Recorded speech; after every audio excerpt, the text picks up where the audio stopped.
Welcome guys, जय हिंद। आज हम लोग का टॉपिक है ortho effect in aniline. I am Aryan Kumar Singh and you are watching chemistry classes Kota. तो चलिए शुरू करते हैं। गाइज, अर्थो इफेक्ट इन एनिलीन, इसमें क्या होगा? अर्थो पोजीशन पे कोई एक आपके पास में ग्रुप होगा। उस ग्रुप पे क्या होगा? ये अर्थो इफेक्ट कहने का सेंस क्या होगा? यहाँ पे जो H प्लस है उसका क्या होगा? एब्जॉर्प्शन होगा। H प्लस का क्या होगा आपके पास में? H प्लस के पास में H प्लस जो आएगा और इसके साथ में एब्जॉर्ब होगा। इस नाइट्रोजन के लोन पेयर पे क्या होगा? अटैक होगा इसका। यहाँ पे जब अटैक होगा तो यहाँ पे ये प्रोडक्ट बनेगा आपके पास में NH, 3 हाइड्रोजन और एक पॉजिटिव चार्ज। गाइज, यहाँ पे जो आपका बॉन्ड, यहाँ पे जो बॉन्ड एंगल होता है वो 107 होता है डिग्री। ओके, और यहाँ पे जब हम लोग बॉन्ड एंगल देखते हैं तो ये इंक्रीज होकर क्या हो जाता है? 109.5 डिग्री। ओके गाइस, यहाँ पे क्या होता है? यहाँ पे ये एंगल बढ़ने से ये हाइड्रोजन और मिथाइल के बीच में क्या हो जाता है? रिपल्सन होने लगता है गाइस। तो क्या होने लगता है यहाँ पे? रिपल्सन। मीन्स यहाँ पे ये डिक्रीज हो गया, यहाँ और यहाँ का जो इसके बीच में जो डिस्टेंस था और यहाँ प्रोटोनेशन होने के बाद में जो H और Me के बीच में जो डिस्टेंस होता है वो डिक्रीज कर जाता है। मीन्स क्या लिखेंगे हम लोग? Distance decrease. Okay guys, distance decrease. तो इससे क्या हो जाएगा आपके पास? More repulsion means less stable. Means guys, कहने का सेंस हो गया कि आपका जो इक्विलिब्रियम जो होगा वो आपके पास में क्या होगा? बैकवर्ड डायरेक्शन में शिफ्ट करेगा। मीन्स कहने का सेंस, ये जो प्रोटोनेशन होगा, प्रोटोनेशन फॉरवर्ड में ना होके ये प्रोटोनेशन नहीं होगा क्योंकि लेस स्टेबल है, ये मेरा मोर स्टेबल है। तो प्रोटोनेशन क्या होगा? यहाँ पे आपके पास में प्रोटोनेशन को क्या कर रहा है? इनहिबिट कर रहा है, रोक रहा है। तो इस इफेक्ट को क्या बोलेंगे? Steric inhibition of protonation. Okay, SI effect. मतलब SIP इफेक्ट कब शो करेगा? जब आपका यहाँ पे प्रोटोनेशन होगा, अगर अर्थो इफेक्ट पे कोई ग्रुप लगा हो और यहाँ पे जब हम प्रोटोनेशन की बात करेंगे तो गाइज क्या होगा? यहाँ पे ये रिपल्सन क्रिएट करेगा, ज्यादा रिपल्सन होगा प्रोटोनेशन के बाद और लेस स्टेबल होगा। मीन्स मेरा जो प्रोडक्ट जो मेरा जो रिएक्टेंट जो था, ये प्रोटोनेशन ना होना चाहेगा। ठीक है, ये मोर स्टेबल में ही रहना चाहेगा। मोर गाइज, लेस स्टेबल से मोर स्टेबल में कन्वर्जन होता है। ओके, तो यहाँ पे लेस स्टेबल मेरे पास हो रहा है तो यही मेरा प्रोडक्ट रहेगा ही। ओके, इस इफेक्ट को क्या बोलते हैं? Steric inhibition of protonation, SIP effect. Guys, इससे हम लोग क्या होता है? बेसिक स्ट्रेंथ के बारे में हम लोग इस पर रिलेशन देखते हैं इसमें। ओके, तो गाइस फर्स्ट मेरा ये है, सेकेंड ये मेरा एग्जांपल है। ओके, फर्स्ट में क्या हो रहा है? फर्स्ट में तो कोई भी आपके पास में, यहाँ पे बेसिक स्ट्रेंथ की हम लोग बात करते हैं। गाइस, बेसिक स्ट्रेंथ के बारे में हम लोग इसमें कंपेरिजन कर रहे हैं। बेसिक स्ट्रेंथ, ये वाला जो लोन पेयर है ये क्या हो जाएगा? इसका इन्वॉल्वमेंट हो जाएगा यहाँ पे। यहाँ पे क्या हो रहा है गाइज? यहाँ पे भी इसका इन्वॉल्वमेंट होगा। चूंकि हम लोग पिछले लेक्चर में पढ़े थे सर इफेक्ट में NH2 सर इफेक्ट शो नहीं करता है। यहाँ पे बात हो रही है बेसिक स्ट्रेंथ का। मीन्स यहाँ पे भी H प्लस आएंगे आपके पास में, यहाँ पर भी आएगा। तो यहाँ पे H प्लस आएगा, वो H जो होगा, जो हम लोगों ने यहाँ पे पढ़ा, वो मिथाइल के साथ में क्या होगा? रिपल्सन क्रिएट करेगा। मीन्स वो लेस स्टेबल प्रोडक्ट बनाएगा आफ्टर प्रोटोनेशन। ये आफ्टर प्रोटोनेशन क्या बनाएगा? मोर स्टेबल प्रोडक्ट बनाएगा। मीन्स कहने का सेंस है, फर्स्ट का जो बेसिक स्ट्रेंथ है ज्यादा हो जाएगा सेकेंड से। यहाँ पे हम लोग देख रहे हैं NH2 है और CH3 जुड़ा हुआ है, यहाँ NH3 है, CH3 है। यहाँ पे गाइस क्या हो रहा है आपके पास में? ये दोनों के बीच बेसिक स्ट्रेंथ का ऑर्डर देखना है। तो NH2 और CH3 में हाइड्रोजन और CH3 के बीच क्या हो रहा है? रिपल्सन होगा यहाँ पे आफ्टर प्रोटोनेशन। लोन पेयर है। ओके, तो इसका भी बेसिक स्ट्रेंथ क्या हो जाएगा? फर्स्ट का ज्यादा हो जाएगा, यानी ये after protonation less stable product बनाएगा। ओके गाइस, और ये वाला लेस स्टेबल प्रोडक्ट बनाएगा। ये आफ्टर प्रोटोनेशन क्या हो जाएगा? मोर स्टेबल प्रोडक्ट बनाएगा। यानी फर्स्ट का स्टेबिलिटी क्या हो जाएगा? सेकेंड से ज्यादा हो जाएगा गाइस। नेक्स्ट हम लोग देखते हैं नेक्स्ट हम लोग देखते हैं application. Okay guys, application of resonance हम लोग देखते हैं। ओके तो गाइज हम लोग एप्लीकेशन ऑफ रिजोनेंस, इतने हम लोग रिजोनेंस के बारे में स्टडी करें, इसका कहाँ कहाँ एप्लीकेशन है वो हम लोग को देखनी है। गाइज पहला bond length, bond energy and bond order के बारे में हम लोग देखेंगे। सेकेंड नंबर में stability of intermediate, third number में एरोमेटिसिटी देखेंगे, फोर्थ में एसिड बेस स्ट्रेंथ देखेंगे और फिफ्थ में रिजोनेंस एनर्जी देखेंगे। ओके गाइज, तो हम लोग पहला bond length, bond energy and bond order के बारे में हम लोग स्टडी करते हैं। ओके गाइस, तो बॉन्ड एनर्जी जो होता है वो inversely proportional to bond length होता है और डायरेक्टली प्रोपोर्शनल टू इलेक्ट्रोनेगेटिविटी होता है, inversely proportional to size, directly proportional to positive charge and inversely proportional to negative charge. Okay, bond energy directly proportional to bond order means guys अगर किसी का bond order हमने निकाल लिया है और बॉन्ड ऑर्डर उसका ज्यादा है मीन्स उसका बॉन्ड एनर्जी ज्यादा होगा। और directly proportional to S character in hybrid orbital. Guys S character in hybrid orbital ये क्या होता है, तो देखिए गाइज sp3 है सपोज हाइब्रिड ऑर्बिटल, इसमें क्या है एस का कितना परसेंटेज है, चूंकि 4 है ना, 4 ऑर्बिटल है तो इसका एस का कितना परसेंट है 25%। ओके गाइज, मेरे पास में sp2 है तो इसमें एस का कितना परसेंट हो जाएगा, ये आपके पास में 3 ऑर्बिटल टोटल 3 है, एस का 1 है तो ये आपके पास में कितना हो जाएगा 33.33%। निकालने का क्या तरीका है, आपके पास में एस निकालना है ना, तो एक एस का कितना है 1 है, एस ऑर्बिटल 1 है और टोटल कितना है 4 है इंटू 100, ये तो 25% हो गया। इसमें गाइज क्या हो गया 1 एस एक ही एस है और टोटल कितना है 3 है, इंटू 100 करेंगे तभी तो परसेंटेज निकलेगा, 33.33% ये हो गया। ओके गाइज, तो हम लोग इसमें क्या देखते हैं गाइज, यहाँ पे आपके पास में जो कार्बन होता है और आपके पास में सल्फर होगा। ओके गाइज, क्या देखें कार्बन और सल्फर, इसका क्या हो जाएगा बॉन्ड एनर्जी कार्बन का ज्यादा होगा सल्फर से। ओके गाइज, फिर उसके बाद में हम लोग देखते हैं गाइज एग्जाम्पल पहला देखते हैं निकालने का, ऑर्गेनिक मॉलिक्यूल होगा उसमें ये कार्बन। ओके गाइज, यहाँ पे मेरे पास में कार्बन है, डबल बॉन्ड ऑक्सीजन, यहाँ पे ऑक्सीजन, ये oxygen, negative charge. Okay guys, इसका हम लोग को बॉन्ड ऑर्डर निकालना है गाइज, इस दोनों के बीच में इसका बॉन्ड ऑर्डर और इसका बॉन्ड ऑर्डर। ओके, तो ये तीनों बॉन्ड ऑर्डर क्या होता है, दो बॉन्ड के बीच का जो बॉन्ड होता है उसी का बॉन्ड ऑर्डर आता है, इसका निकालना है। तो गाइज इसका 3 प्रोडक्ट बन सकता है मेरे पास में रिजोनेंस से, ये बॉन्ड शिफ्ट करेगा आगे और ये, तो मेरे पास में एक प्रोडक्ट आपके पास में ये हो सकता है ऑक्सीजन प्लस नेगेटिव, ये डबल बॉन्ड ऑक्सीजन, ये single bond O minus. Okay, एक और प्रोडक्ट मेरे पास में बन सकता है, वो क्या हो सकता है carbon, double bond oxygen minus, एक ऑक्सीजन माइनस, ये हो सकता है।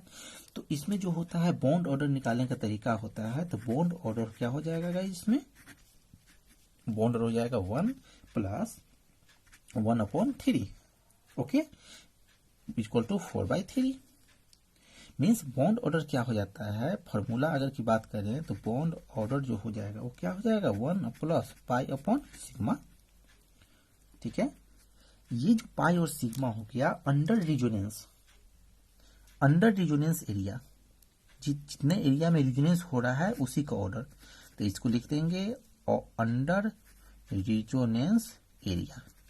ओके, मीन्स जिस एरिया में रिजोनेंस हो रहा है उसका पाई देखेंगे, पाई का नंबर देखेंगे, सिग्मा कितना है वो देखेंगे, हो जाएगा आंसर आ जाएगा।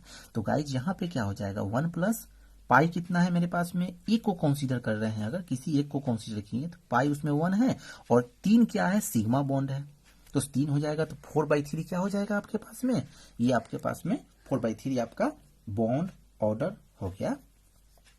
मीन्स गाइज अगर हम लोग बॉन्ड ऑर्डर की बात करें, ओके गाइज, मीन्स अगर हम लोग बॉन्ड ऑर्डर की बात करें, बॉन्ड ऑर्डर की बात करेंगे तो ये क्या हो जाएगा guys, number of bond under resonance number of bond in resonance under resonance, जितना रिजोनेंस हो रहा है उसके अंदर कितना नंबर ऑफ बॉन्ड है, मतलब उस मॉलिक्यूल में कितना रिजोनेंस हो रहा है, कितने पार्ट में रिजोनेंस हो रहा है, उसका नंबर ऑफ बॉन्ड कितना है।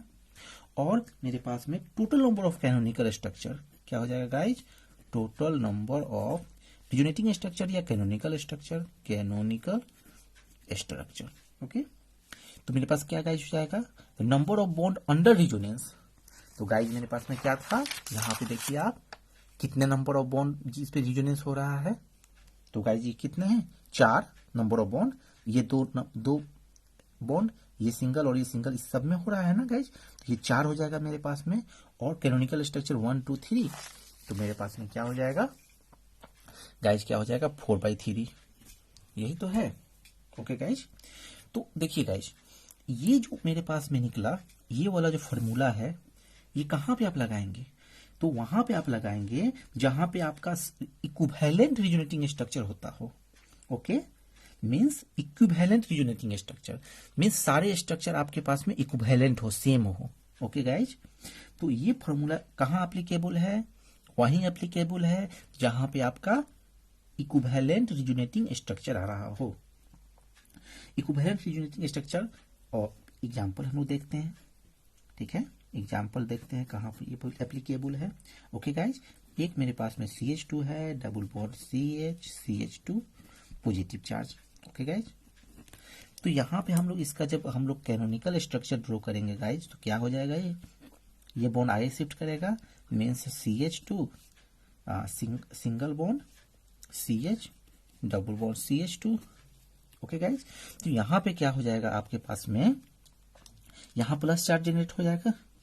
तो देखिए गाइज, ये सेम स्ट्रक्चर नहीं है, अगर मेरे पास में यहाँ से काउंट करूं तो यहाँ पे double bond in conjugation with positive charge, और इधर से देखूं तो double bond is in conjugation with positive charge, मतलब कहने का सेंस दोनों तो सेम हो गया। तो ये क्या हो गया, equivalent canonical structure, equivalent canonical structure,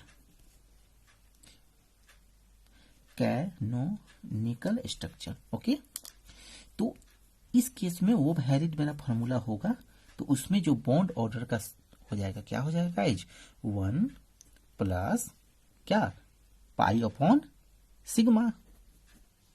तो क्या हो जाएगा गाइज, 1 प्लस पाई कितना है, 1 है आपके पास में, सिग्मा कितना है, 2 है।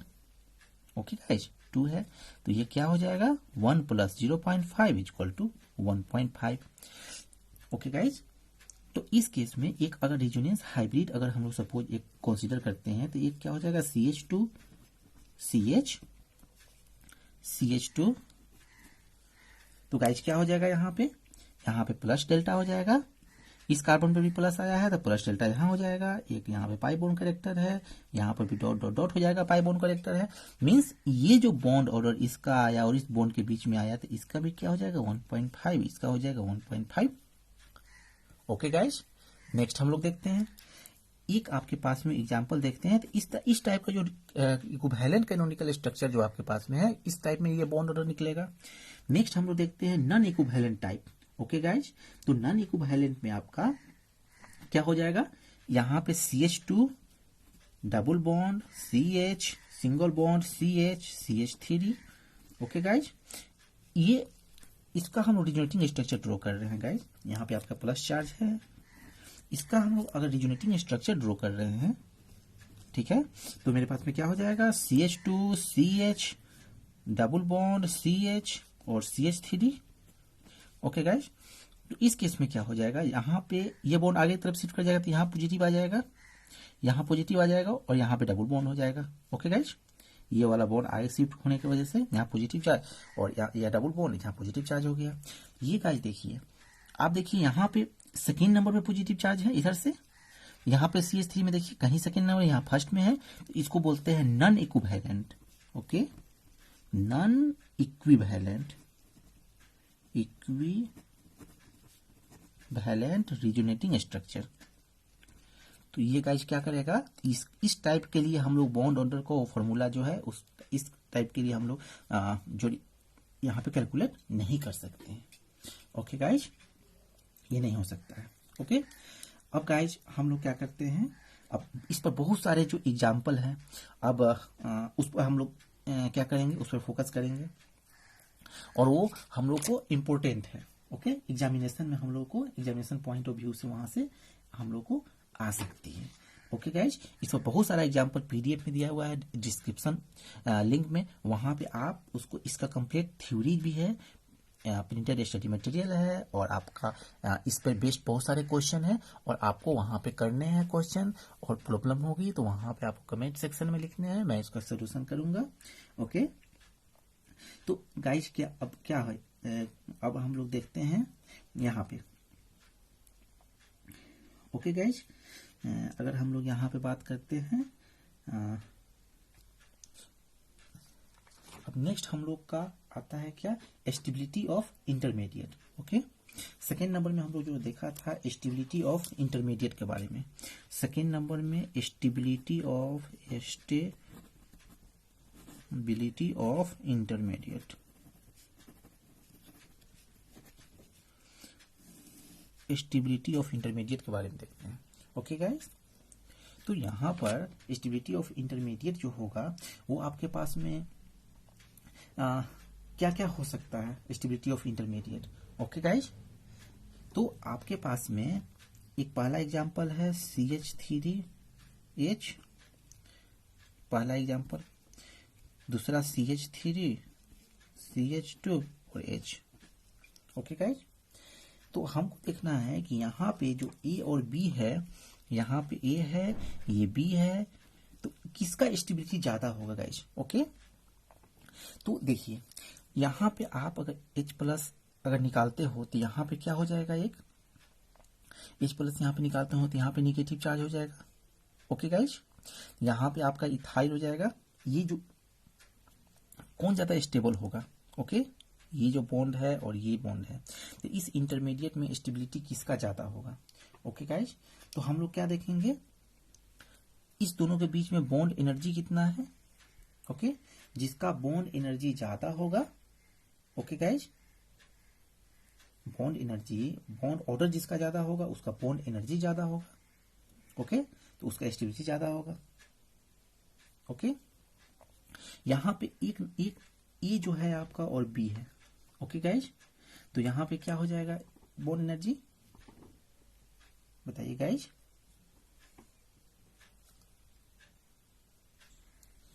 देखिए गाइज, हम लोग क्या करते हैं, यहां पे H+ निकालते हैं, आफ्टर H+ माइनस H+ कीजिएगा तो CH3 negative charge. Okay, H+ जाएगा तो नेगेटिव, यहां पे जाएगा तो क्या हो जाएगा गाइस, CH3 CH2 एक नेगेटिव चार्ज। तो यहाँ है क्या, यहाँ पे तो ये डोनर ग्रुप है, ऑलरेडी ये नेगेटिव है और इसको देने वाला है और इसको डिस्टेबलाइज कर रहा है, मींस ए का ज्यादा हो जाएगा बी से। ओके गाइज, ए का जो आपका स्टेबिलिटी होगा वो बी से ज्यादा हो जाएगा। सेकेंड नंबर में गाइज हम लोग देख रहे हैं, सेकेंड एग्जाम्पल की हम लोग बात कर रहे हैं, अगर मेरे पास में CH3 है, CH2 है और ये हाइड्रोजन। सेकेंड एक और एग्जांपल है CH2, कंपेयर करना है गाइस हम लोगों को, CH2 और हाइड्रोजन। यहाँ पे जो ए है हम इसको ए मानते हैं और इसको हम लोग क्या करते हैं, बी लेते हैं। ओके, अब हम लोग स्टेबिलिटी देखना है, तो गाइस स्टेबिलिटी देखना है तो आप क्या करो, उस बॉन्ड से H+ आप निकाल दो, तो माइनस H+ आप निकालोगे तो क्या मेरे पास में बचेगा, CH3, क्या बचेगा, CH3 CH2 और H+ निकालने के बाद एक नेगेटिव चार्ज। ओके गाइज, यहां पे एक आप हाइड्रोजन प्लस आप निकालोगे तो क्या बन जाएगा, CH3 CH2 double bond CH2 negative charge. यहां पे गाइज क्या हो जाएगा, ये वाला जो ये डबल बॉन्ड है, ये क्या हो जाएगा, सॉरी, ये वाला जो लोन पेयर है इसमें इन्वॉल्व हो जाएगा, ये वाला यहाँ पे आ जाएगा बॉन्ड और ये वाला आगे की तरफ शिफ्ट कर जाएगा। ओके गाइज, ये मोर स्टेबल है, रियोनेंस हो रहा है, रियोनेंस इसमें हो रहा है। ओके गाइज, ये वाला लोन पेयर यहाँ पे और ये आगे शिफ्ट कर जाएगा। यहाँ पे कोई रिजोनेंस नहीं हो रहा है, यहाँ पे ओनली क्या कर रहा है, डीस्टेबलाइज कर रहा है, यानी ये मोर स्टेबल है। मोर स्टेबल है मीन्स इसका जो रिजोनेंस एनर्जी जो होगा वो ज्यादा होगा। तो क्या हो जाएगा गाइज, इसमें बी का ए से ज्यादा हो जाएगा। ओके गाइज, नेक्स्ट हम लोग देखेंगे, नेक्स्ट वीडियो में देखेंगे एरोमेटिसिटी और एरोमेटिक स्टेबलाइजेशन के बारे में, हकेल के बारे में। तब तक गाइज जय हिंद। अगर आप नए हैं तो प्लीज चैनल को सब्सक्राइब कीजिए, लाइक कीजिए और दोस्तों के साथ शेयर कीजिए। जय हिंद।